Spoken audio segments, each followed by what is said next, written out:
Right, so in today's video, I'm going to expose why your dating life feels like failure after failure. And why it's not because women don't want to date you, but it's actually because you don't know who you're hiring. Alright? And I want to start by saying this. If you want what everyone wants, then you don't actually know what you want.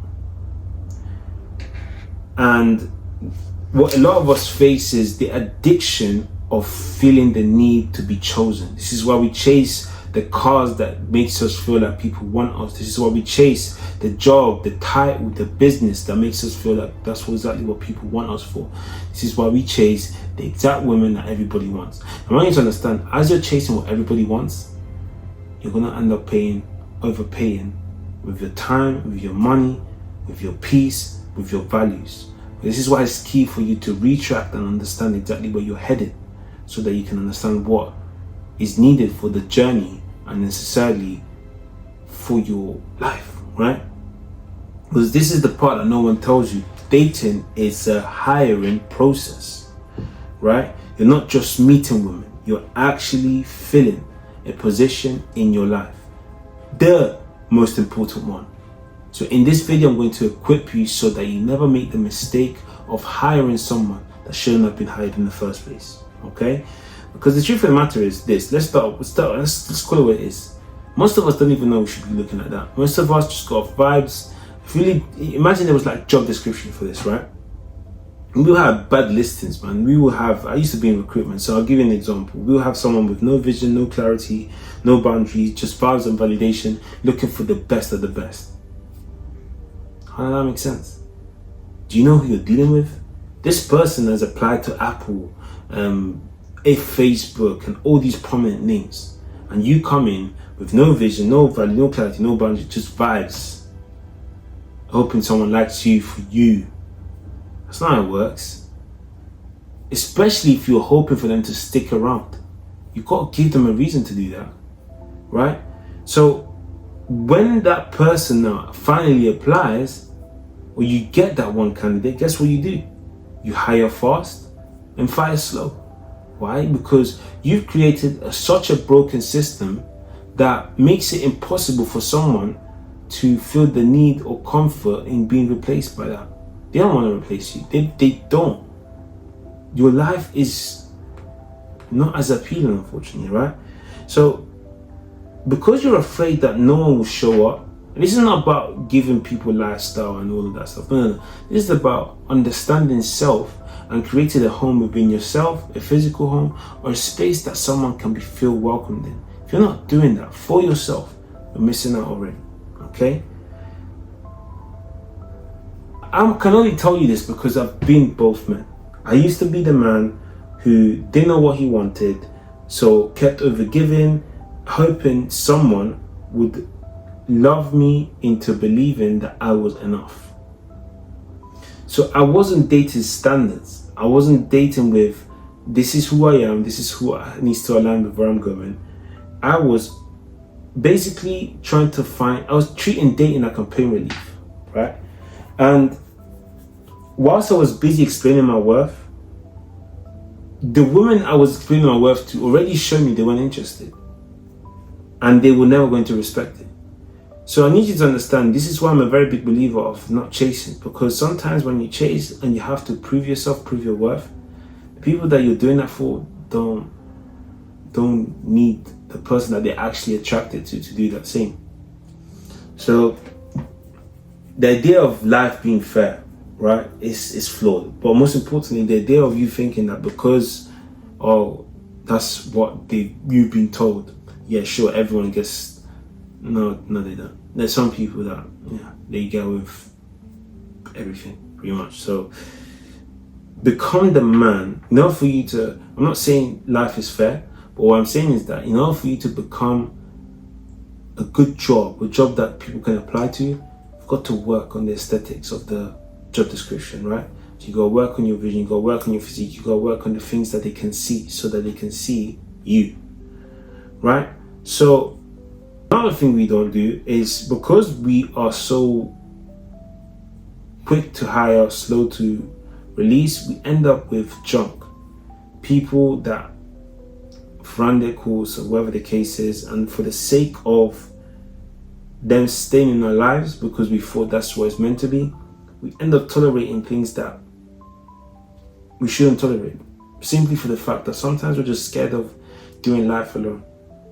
So we now confuse what is quite clearly chaos into chemistry, right? So the reason why most men suffer in dating isn't because there's a shortage of women, because I promise you there isn't. The problem you're facing is you don't really know who you are. And because you became successful, you got good at hiding it behind the money, behind the lifestyle, behind this and that, but you still don't know who you really are. And so do they. So this is why sometimes even rich men don't get all the things they want, right?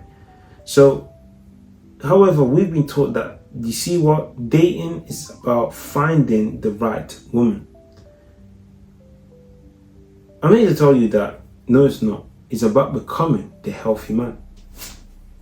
Because when you become the healthy man, you start to attract rather than having to chase and prove yourself to, because you're wanted, right? So, in order for you to stop this loop, the best way to go about it is for you to improve yourself. You got to improve yourself physically, mentally, spiritually. You've got to improve yourself. You've got to become the man that can guide, lead, and if not have his own kingdom, at least have an off plan in your head that can be created in the next, I don't know, time frames, right? But my point is this: have something going for yourself, right? If you keep tolerating disrespect for the sake of keeping the family united, you're going to enter a trauma bonding experience where you both be miserable. Ask me how I know. I don't want to say. Understand what you're looking for, because sometimes even when you say things like, oh yeah, she gets me, what does she exactly get? Where's the foundation of where this is coming from? Because if it now says, oh yeah, she gets me because you guys are just as traumatized, then guess what? That's not love, that's trauma bonding. When you're dealing with someone, right, you need to think of, so I used to box, still kind of do it, but one of the things my coaches told me is that if this is the face, you want to aim for the back of their head, right? Because their face is in the way. And I believe that's the best way for you to look at your goals. That's the best way for you to look at your partner, right? I'm not saying you should, obviously, come on, I understand what I'm saying, but you should be able to see right through to the core so that you can focus on that, right? And that's how, despite the dynamic changing, it's not going to die, because you're always rooted and grounded and looking for the foundation, right? I want you to understand, okay, that when you are able to hire slow and fire fast, the dynamic shifts completely, because you're able to stand on your boundaries, but most importantly, you're able to pick someone that aligns with where you're going, and you're able to analyze and check that out. Now, I want you to even improve this. When you hire clearly and fire fast, then what you now start to do is you get into the next level, which is you don't need to, because you already know where the patterns are. And obviously this is more for like someone that obviously does like human work, human psychology and different things. But most importantly, you're able to just analyze and see the patterns. Like what I say to my clients a lot of times is, don't look at the person, look at the patterns. Because the patterns is what you're going to be carrying into your marriage, your bed, your lifestyle, your world. Okay? Change for me. What I realized is that I was hiring for a specific job, and I was looking for a specific partner, which wasn't necessarily based on the way she looked or what she was doing in terms of hobbies. It was based on, where is she heading? Are we going towards the same direction? Do our values align? Right? And the questions I want you to ask is, they're all based on the system that I always talk about, which is the recalibrate, rebuild, and reframe system. And what I want you to understand is, I want you to ask questions like, who are you, right? What role does the woman need to play in order for her in your mission, right? And then I'm going to read right through them. So, who are you? What role does this woman need to play in your mission? what qualifies or disqualifies her. And the truth of the matter is that without the clarity that comes from this question, you're going to always feel like any woman can become an option, and you don't want that, because as much as you want to have a book buffet, or you want to be able to sort of see different women and whatnot, action without clarity becomes an option, and you don't want options, you want clarity. Number 2, rebuild. So do this. This is identity work. This is based on not just affirmation or therapy, but it's actually based on you rebuilding your self-respect from the ground up, so that your presence doesn't feel like it needs to shrink. Okay? Now, reframe. This is where you now get to lead. This is where you now get to choose. This is now where you understand how to date from power and not pain, right?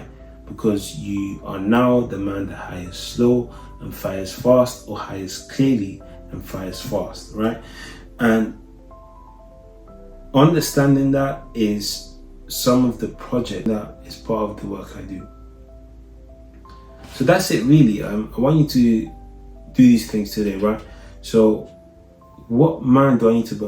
What would the man you respect the most tolerate in your relationship? Right? Are you leading, or are you being, or are you trying not to get left behind? Okay? It's not about what you want from her, but it's about what you, as a partner, as a healthy partner, can provide. What can you give? What are you happy to serve on, right? Because you don't get 100 chances on this. You see, there's a famous quote where they say there is no tomorrow, and I agree to that. You got 3-4 chances as a lady, easy, and as a man, 5-6 max. After that, what have you got left, right? And if you keep offering this role as a king to someone that can't appreciate it, whilst acting like a amateur, servant, intern,